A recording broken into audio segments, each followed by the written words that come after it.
Ya, kita lanjutin kembali cara rutin kita ya. Masih di buku Transcending Level of Consciousness. Kita sudah di mana nih? Go to page. Mana go? Tadi ya, tes. Oh ya, di sini. Ini udah mau selesai ya, yang 850. Masih panjang rupanya. Kemarin kita baru sampai sini ya. Sekarang kita bahas soal masalah paradigma ya. Jadi, tapi sebenarnya paradigma itu dia konsekuensi dari makom spiritualnya kan. Jadi mula-mula itu dia makom spiritual dulu. Makom spiritual ini kan kemudian yang nyata itu apa gitu kan. Lalu kemudian bagaimana merumuskan yang nyata itu sehingga menjadi yang benar itu kan di dalamnya ada paradigma. Istilah lain itu konteks ya. Masalah konteks. Jadi Hawking melihat masalah kesadaran ini adalah masalah konteks gitu. Masalah paradigma, masalah makom ya. Jadi kalau kita menjelaskan sesuatu yang itu dia belum makomnya, itu bisa-bisa salah tangkap. Jadi orang mengalami, merasakan, menafsirkan dunia, itu sesuai dengan makomnya kok. Sesuai dengan makomnya. Jadi bagaimana dia mengalami makomnya, setelah dia merasakan dan menafsirkan dunia. Hal ini semakin diperkuat oleh kecenderungan pikiran untuk menjelaskan melalui mentalisasi dan interpretasi data ya yang dirasakan. Jadi setiap makom itu cenderung ya memperkuat dirinya memperkuat diri sendiri ya oleh sirkuit reifikasi. Jadi pokoknya orang itu memahami data, memahami kalam-kalam itu sesuai dengan makomnya. Jadi orang itu hanya terus memperkuat makomnya sendiri.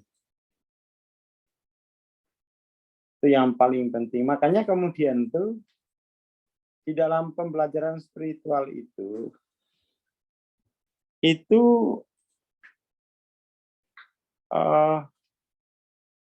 jangan ngutip apapun dari gurunya itu, jangan ngutip. Karena itu nanti pasti beda konteks gitu. Jadi kan namanya kita belajar secara spiritual itu bukan ngutip, bukan ngambil bahan. Dalam proses spiritual itu cuma satu kok. Larutkan makom ketubuhanmu. Nah, itu aja. Selain itu jangan diambil. Karena itu pasti kamu akan memperkuat makommu sendiri.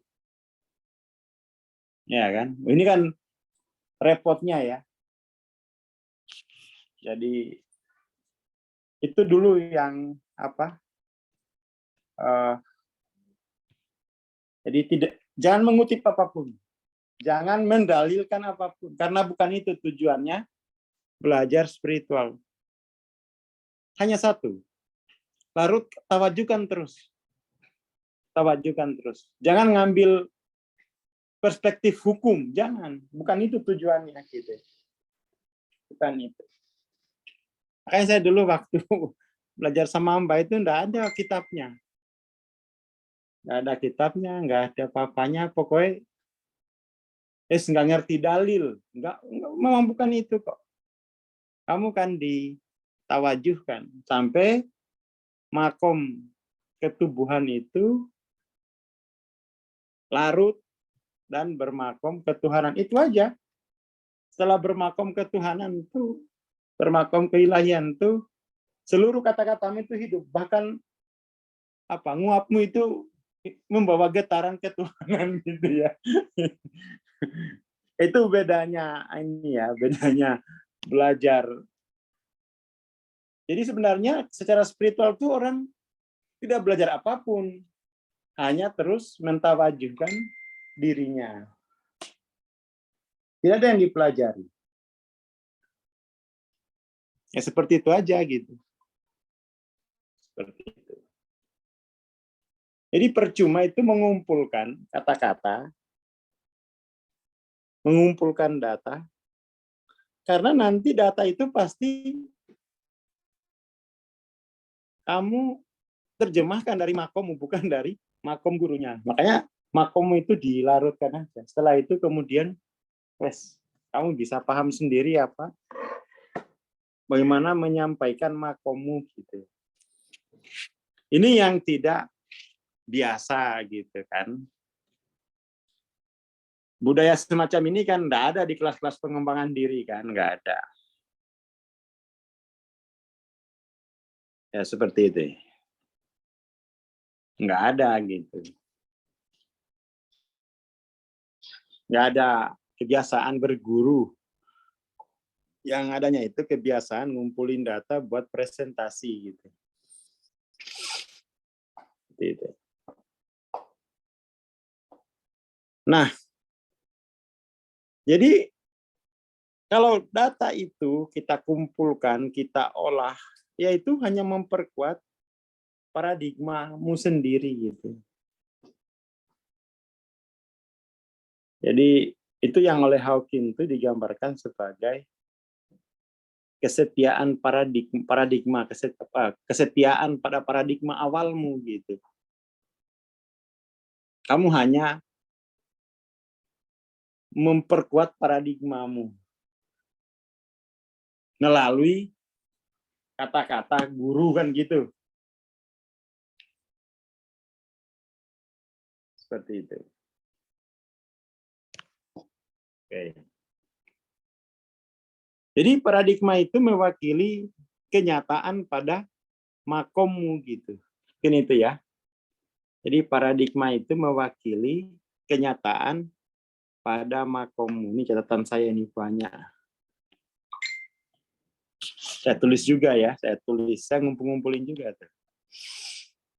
Bahwa paradigma itu mewakili, paradigma itu representasi ya. Paradigma adalah representasi. Representasi kenyataan pada makom tertentu. Seperti itu. Itu yang paling pokok. Mana tadi itu ya? Oke.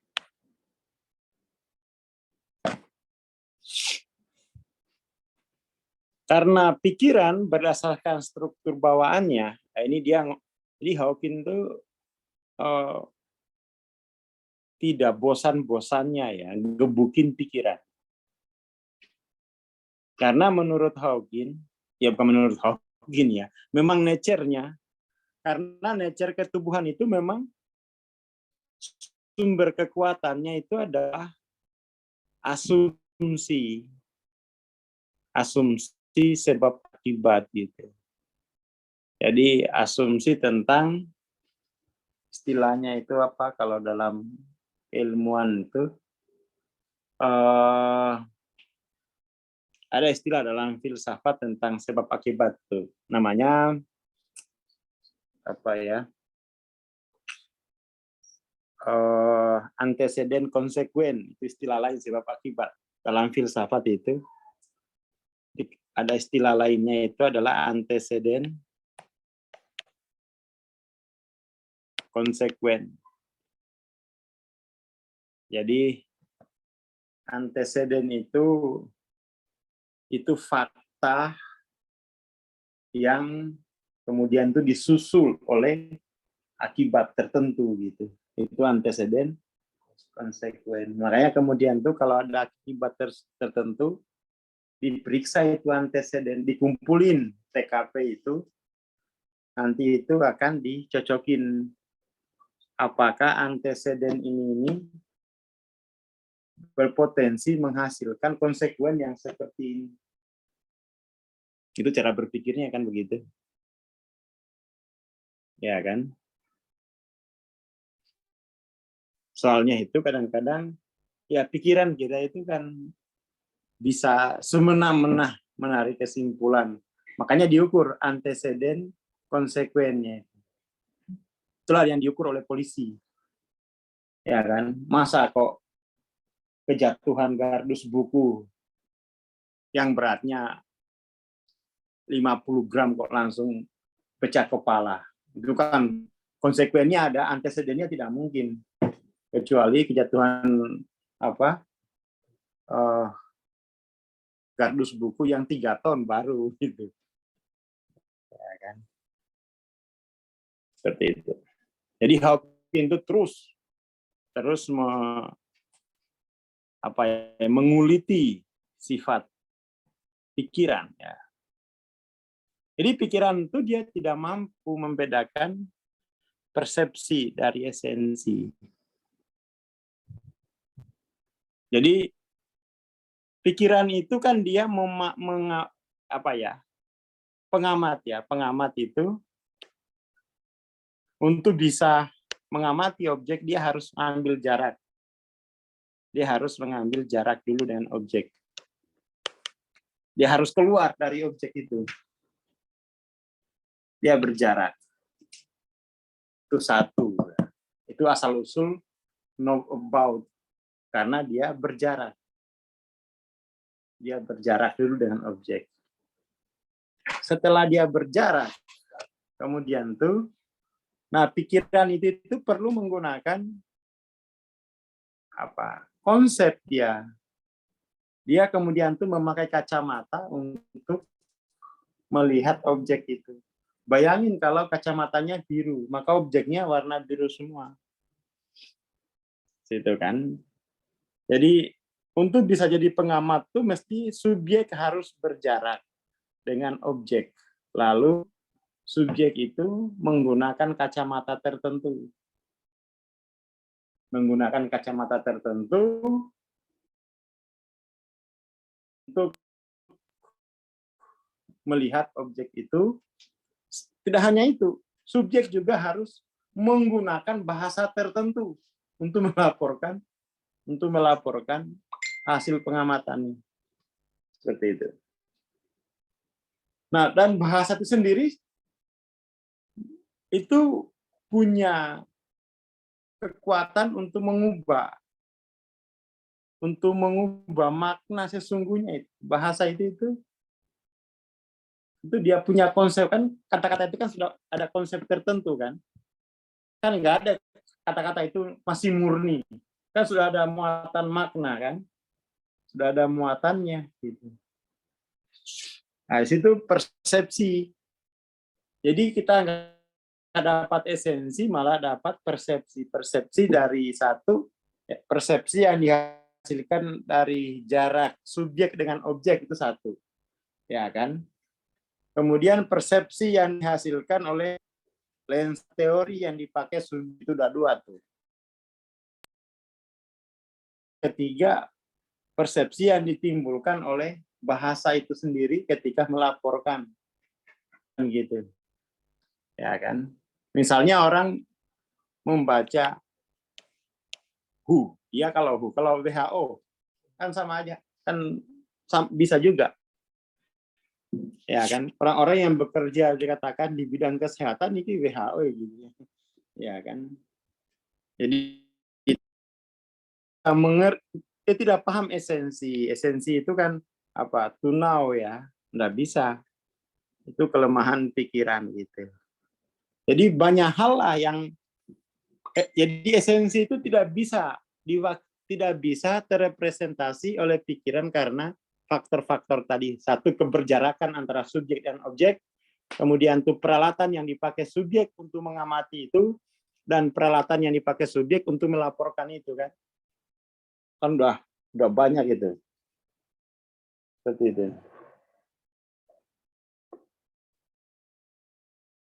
Seperti itu. Itu yang paling penting. Jadi pikiran itu memang punya kelemahan pada dirinya sendiri gitu. Jadi pikiran itu membuat asumsi naif bahwa ia mengalami. Dan karena itu dia mengetahui realitas. Padahal dia mengalami itu setelah berjarak, dia mengalami setelah menggunakan berbagai macam peralatan.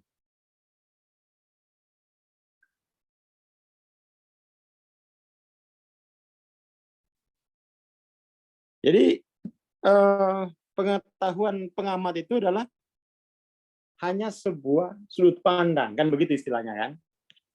Pengetahuan pikiran itu adalah pengetahuan yang sifatnya adalah sebuah sudut pandang. Apa iya dia telah 360 derajat? Kan sudut pandang kan, sudut itu kan 360 derajat misalnya. Apa iya dia mewakili keseluruhan sudut pandang? Kan enggak. Kan tidak. Itu yang. Jadi kemudian tuh setiap makom tuh dia menghasilkan paradigma sendiri. Paradigma sendiri.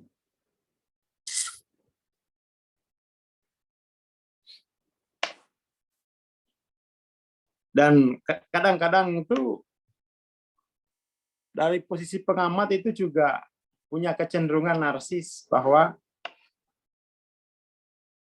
sudut pandang saya ini adalah satu-satunya. Nah, itu narsis. Kayak apa yang kita lihat gitu ya di pelajaran tokoh-tokoh sains gitu, bahwa materialis adalah satu-satunya sudut pandang. Bukan salah satu, tapi satu-satunya. Itu narsis. Narsis dari pikirannya. Tidak ada kerendahan hati bahwa ya bisa jadi ini adalah salah satu saja gitu. Tidak satu-satunya. Yang boleh bilang satu-satunya kan hanya Tuhan itu. Bahkan kita juga di dalam makom itu, kita kan juga hadir relatif terhadap yang hadir mutlak. Jadi nggak bisa bilang satu-satunya. Relatif aja. Yang boleh bilang satu-satunya itu ya hanya Tuhan gitu kan, dia mutlak.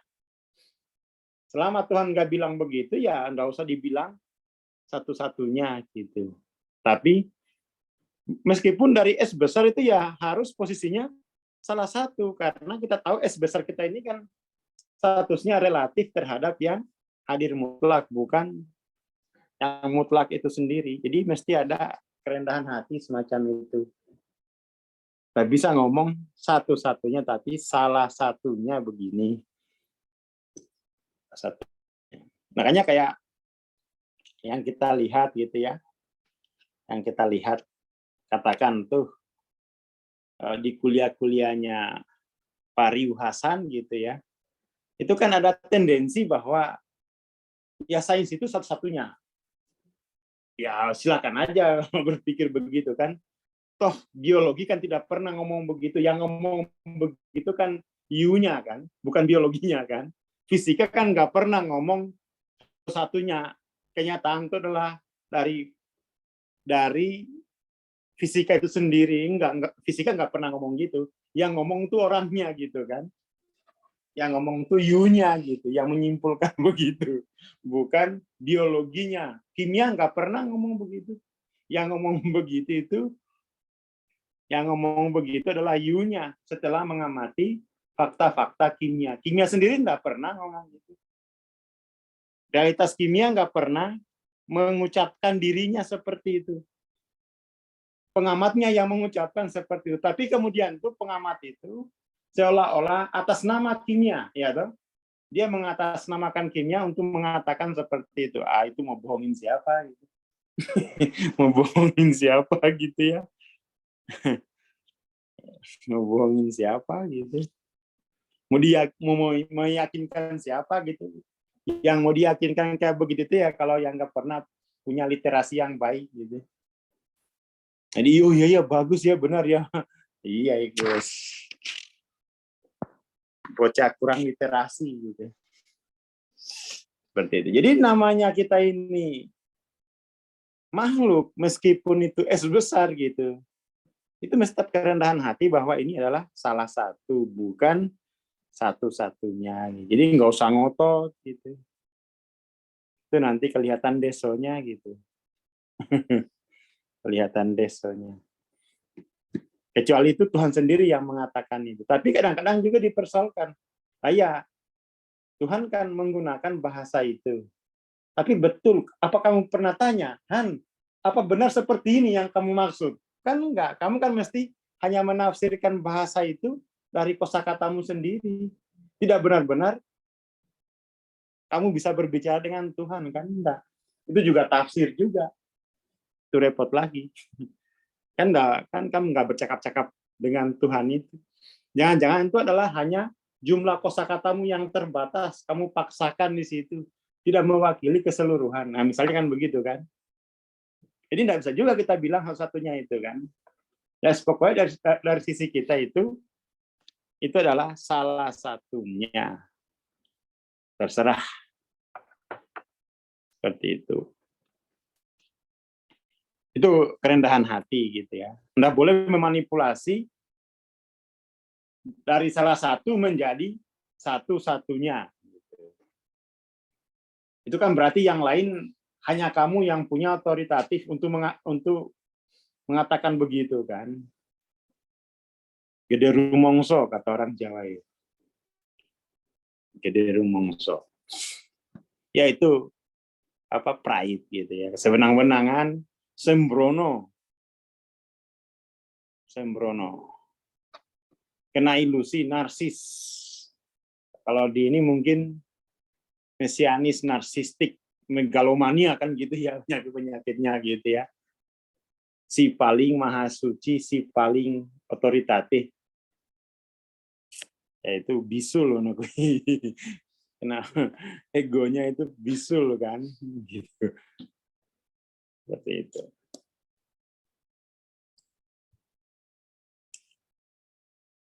Untuk kenyamanan dan penguatan mental, orang cenderung berkumpul dengan orang lain yang memiliki paradigma yang sama. Ini juga katro ini.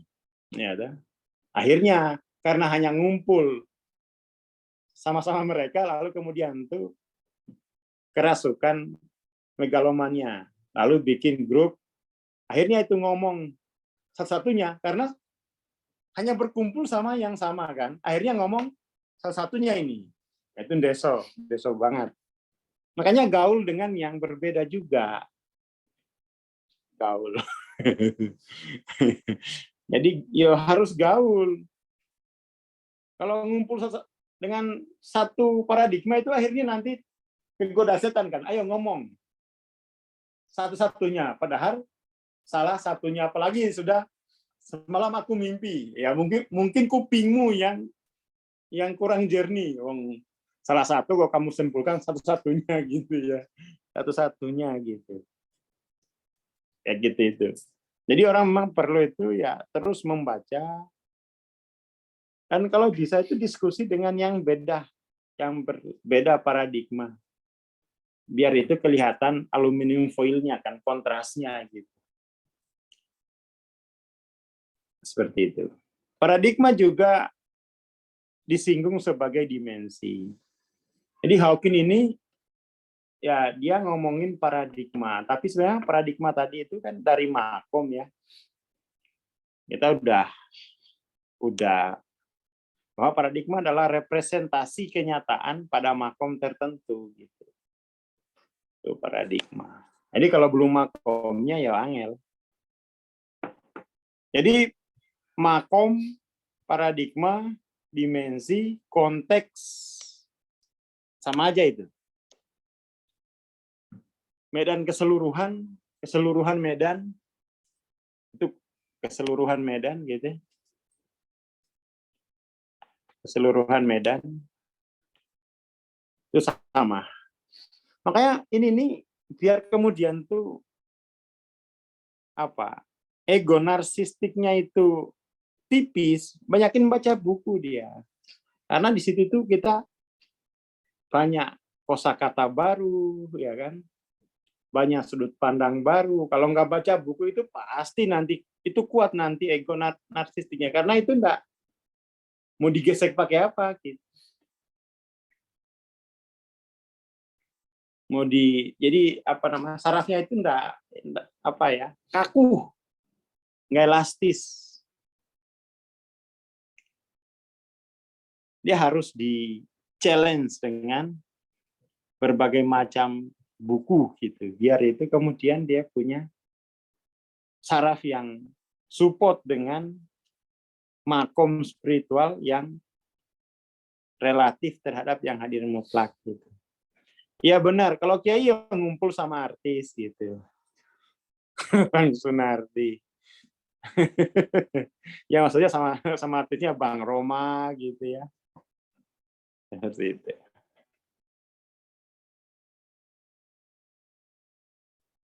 Seperti itu. Jadi kalau bisa diskusi dengan yang berbeda, jangan diskusi satu kelompok, jangan ngapain, pasti kan itu aja. Wacananya kan sama aja itu kan. Cari yang beda. Sekali-sekali diskusi sama ateis gitu. Ya kan? Syukur-syukur kamu nggak kebablasan jadi ateis.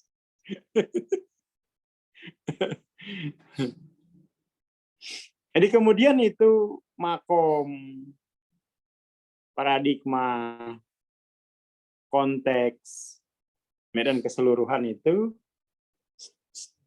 kemudian itu dikelompokkan itu adalah bahasan metafisika gitu ya.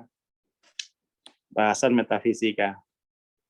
Tadi saya baru ketemu teman di mana tadi itu ya, Genuk. Dia bulan Oktober akan meluncing buku analisis metafisika gitu ya, lulusan Al-Azhar. Nanti tak suruh bedah di sinilah. Jadi metafisika itu secara harfiah berarti melampaui fisika gitu ya. Di mana di situ pikiran memperoleh tingkat dan kategori abstraksi gitu. Jadi di mana spirit itu di kategori. Ya didimensikan dan dibuat kategori abstraknya. Itu metafisika itu kan. Harus bisa itu. Harus bisa. Jadi di kajian metafisika itu spirit itu diukur dan dibuat kategori abstraknya gitu. Itu metafisika. Sama aja dengan fisika kan, kita melakukan pengukuran pada benda fisik, lalu kita kategori, oh ini sinar infrared, UV, sama aja itu kan. Kita tingkat dan kita kategori. Hanya saja kan kategorinya itu dia bukan abstrak, tapi itu kategori apa material ya, kategori unit. Seperti itu. Nah, ini kemudian tuh konteks ya. Konteks itu menentukan parameter. Parameter itu ukuran benar. Jadi makommu itu menentukan ukuran benar. Menentukan parameter itu ukuran benar. Ukuran benar. Dengan kualifikasi, ya.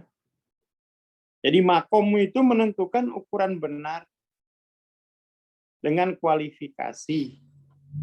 Kualifikasi itu batasan. Baik itu kamu nyatakan atau kamu siratkan saja. Jadi ukuran benar dari konteks itu, ukuran benar dari makom itu dia bisa tersirat, bisa ternyatakan. Tersirat itu apa? Implisit ya. Implisit. Tidak selalu eksplisit. Eksplisit itu dinyatakan gitu. Lalu kemudian selain menentukan parameter, juga dia menjadi persyaratan. Jadi makom itu kemudian membuat persyaratan dan spesifikasi. Jadi dari situ kita bisa paham gitu ya. Kita bisa paham kekayaan spiritual itu. Karena banyak jenisnya gitu.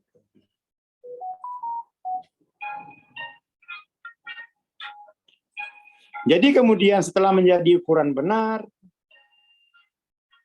kemudian menjadi persyaratan, menjadi spesifikasi,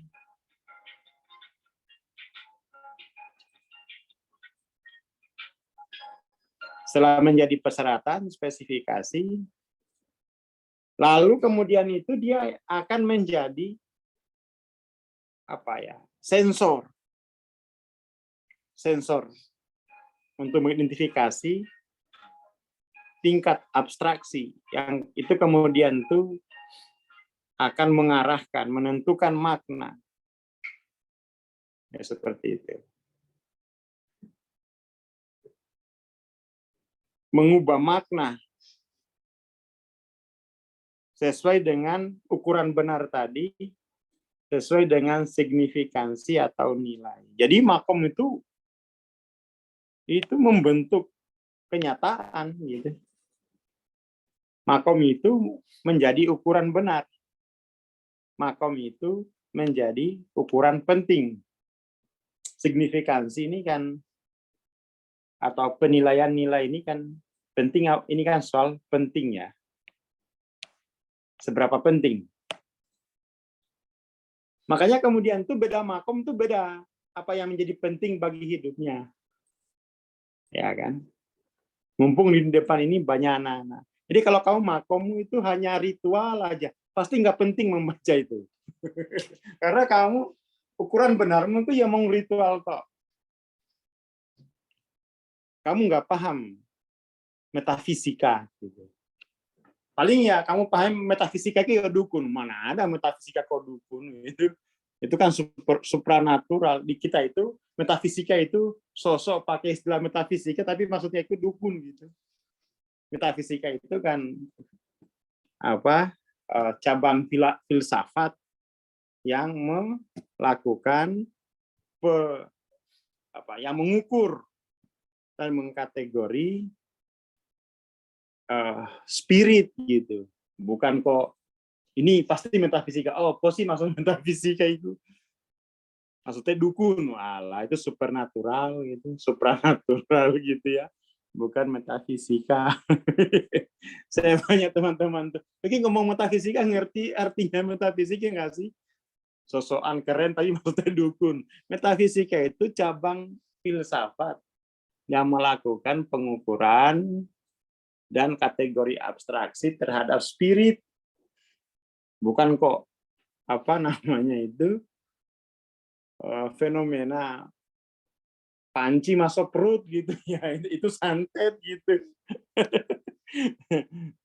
Kadang-kadang kita itu ya lucu ngomong metafisika gitu ya.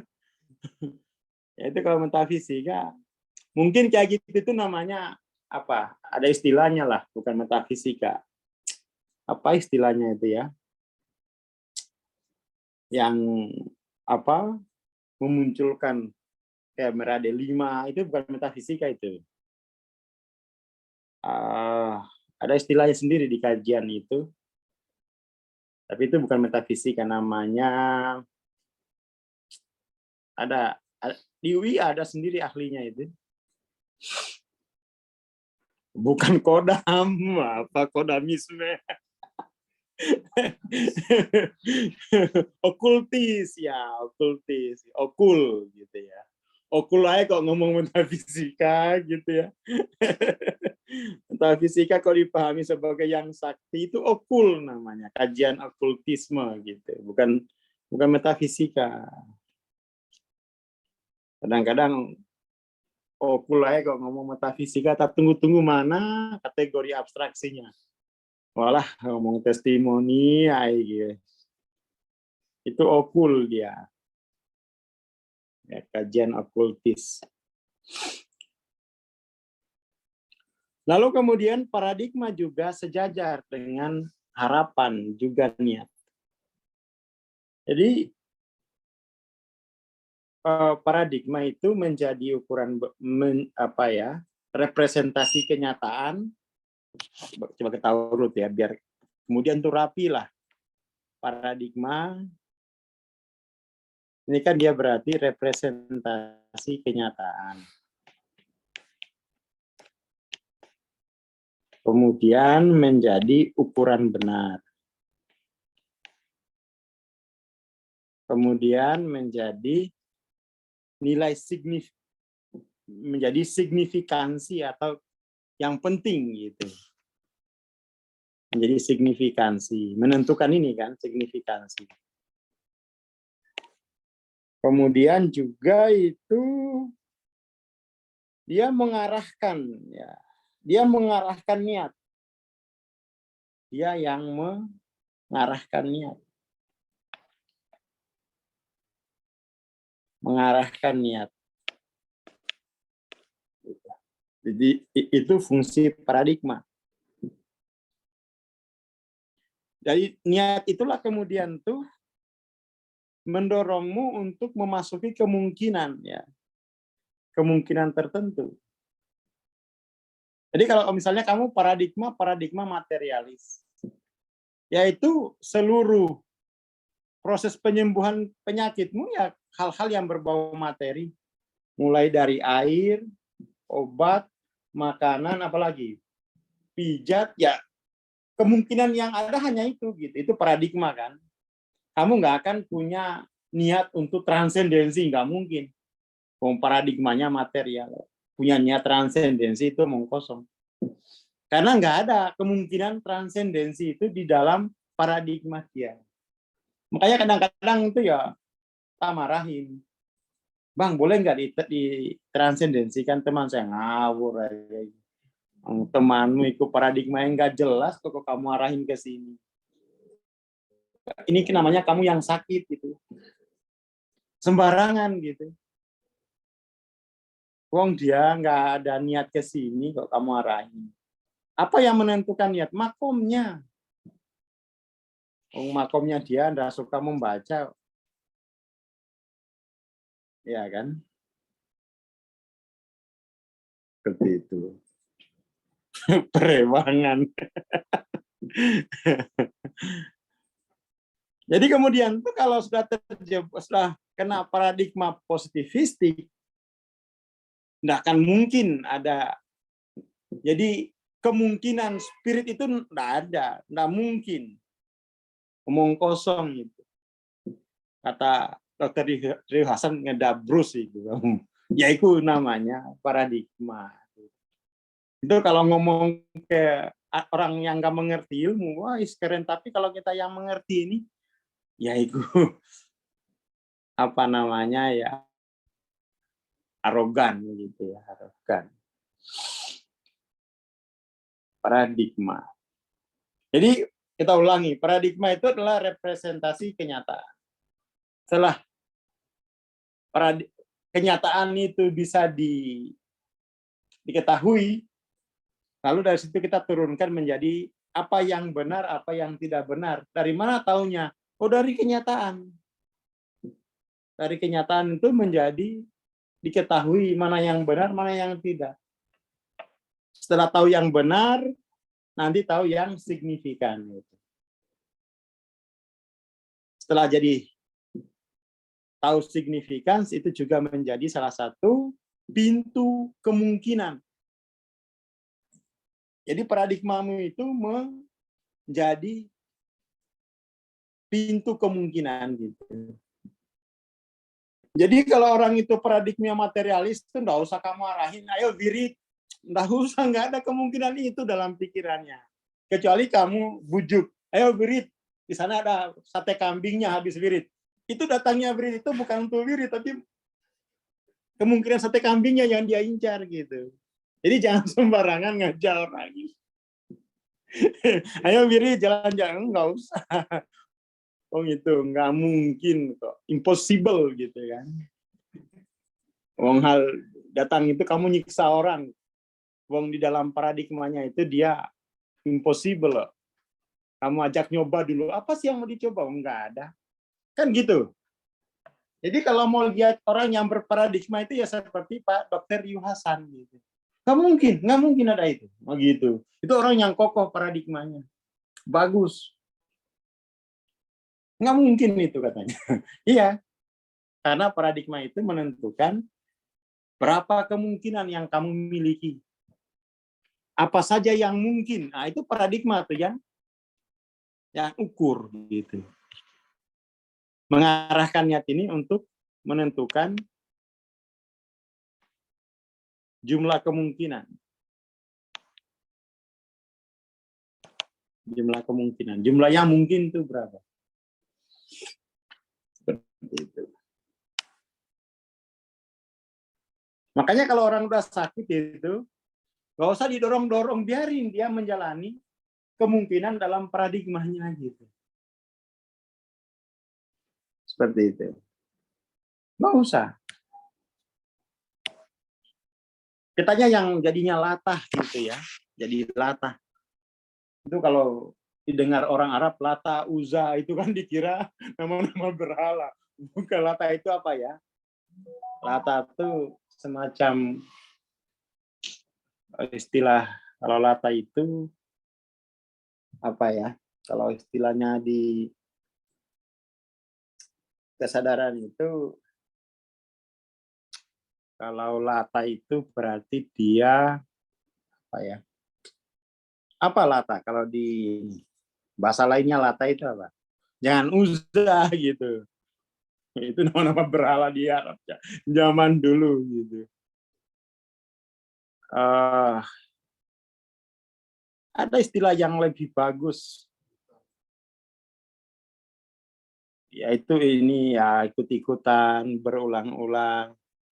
Itu Lata yang bukan Lata yang Lata dalam pengertian apa ya? Ada istilahnya itu. Saya kurang minum kayaknya ini. Ada istilahnya untuk itu. Namanya itu retorika. Hanya retorika aja. Lata itu kan retorik. Omongan tanpa punya basis filosofis.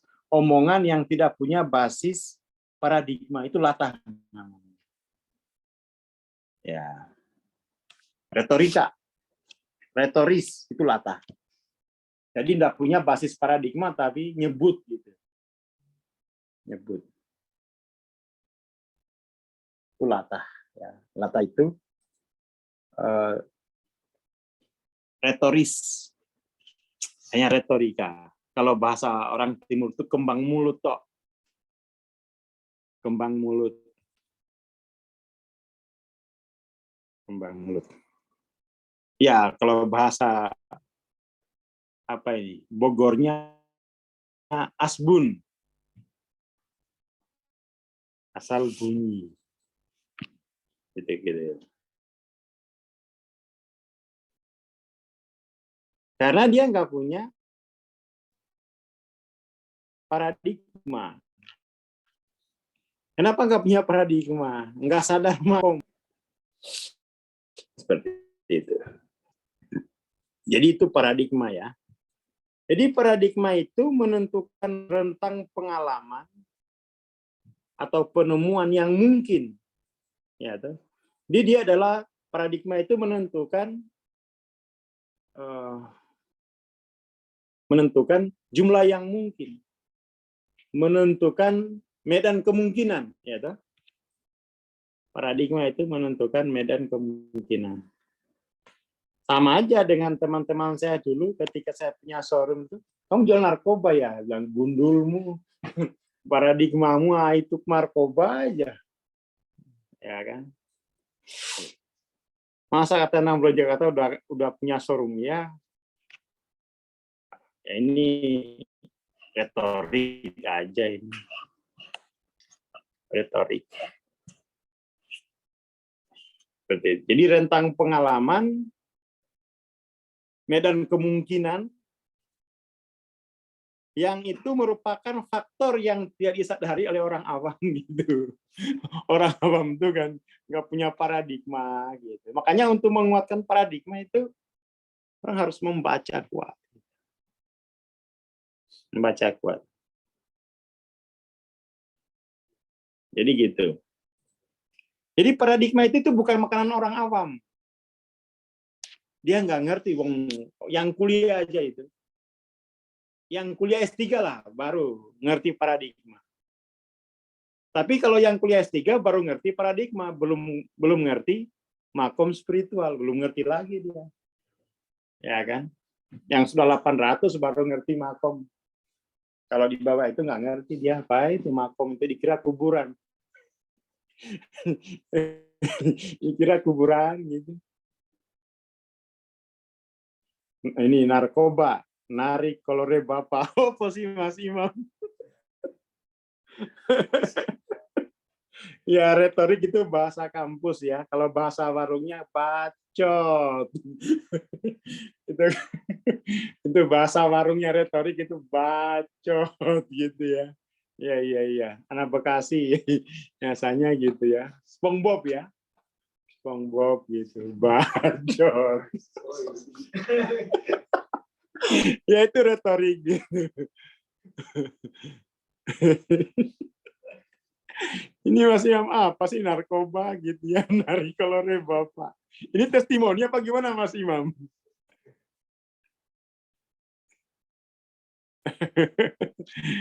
Nah itu paradigma itu kajian metafisika dia. Dan itu untuk mengkaji paradigma itu bacaannya harus bagus, kosakatanya harus bagus, pemahaman gramatikanya harus bagus, nggak boleh dikit-dikit itu maksudku. Itu nggak jadi itu, Wes. Kamu jadi dukun aja kayak gitu, Wes. Dikit-dikit itu maksudku gitu. Jadi harus membaca itu tidak tumbuh dari main, dia tumbuh dari jempol itu kosakata itu. Kamu nggak pencet aja gitu kan main game itu nggak nambah kosakata, yang nambah stres.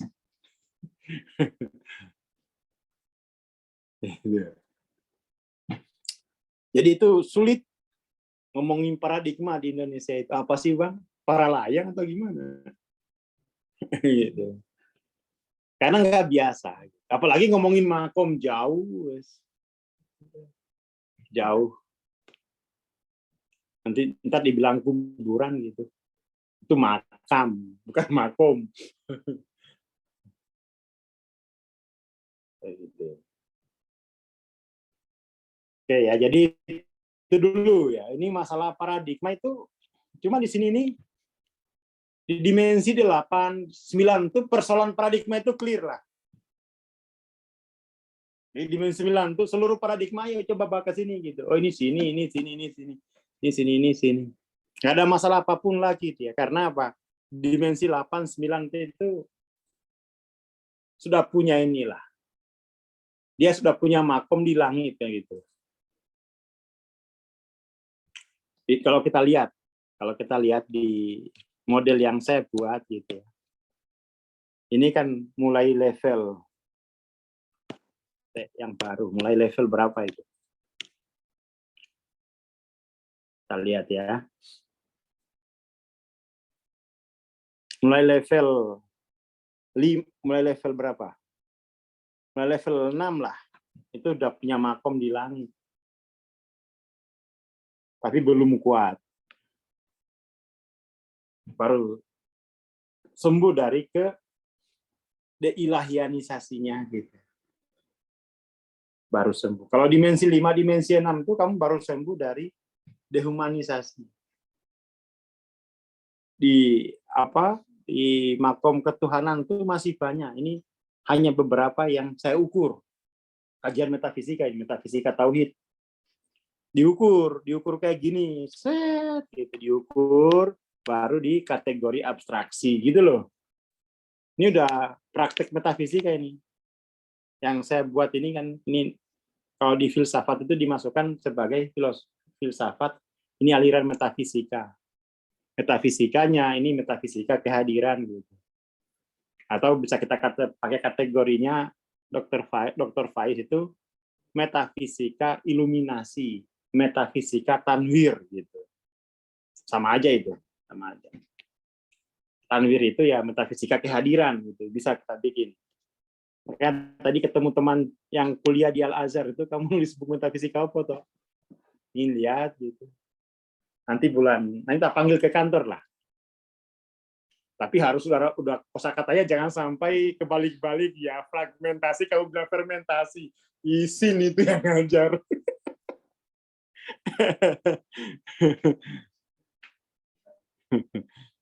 Nah, jangan sampai kosakatamu masih kebalik-balik itu, kamu nggak bisa belajar metafisika.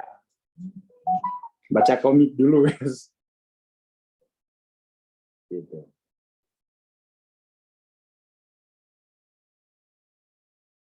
Itu yang paling penting. Oke lah, itu dulu ya malam ini.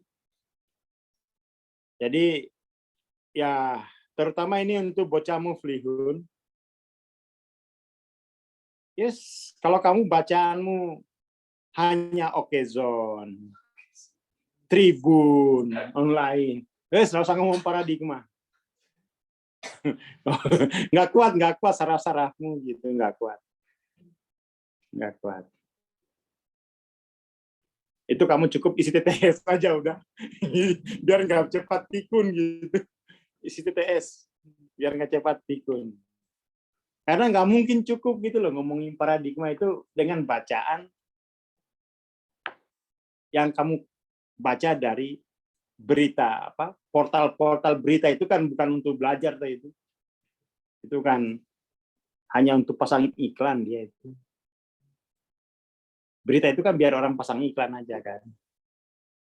Seperti itu. Nah, minggu depan kita kelas mulai jam 7 malam ya. Kelas jam 7 malam. Nah, ini 1 jam kita ini ya. 1 jam. Oke, itu dulu. Terima kasih. Selamat malam. Assalamualaikum warahmatullahi wabarakatuh. Ya, terima kasih Bang. Ya, sampai kita akhiri kelas malam hari ini sampai di sini. Minggu depan kita jadwal lagi majuin ya, jadi jam 7 malam. Selamat.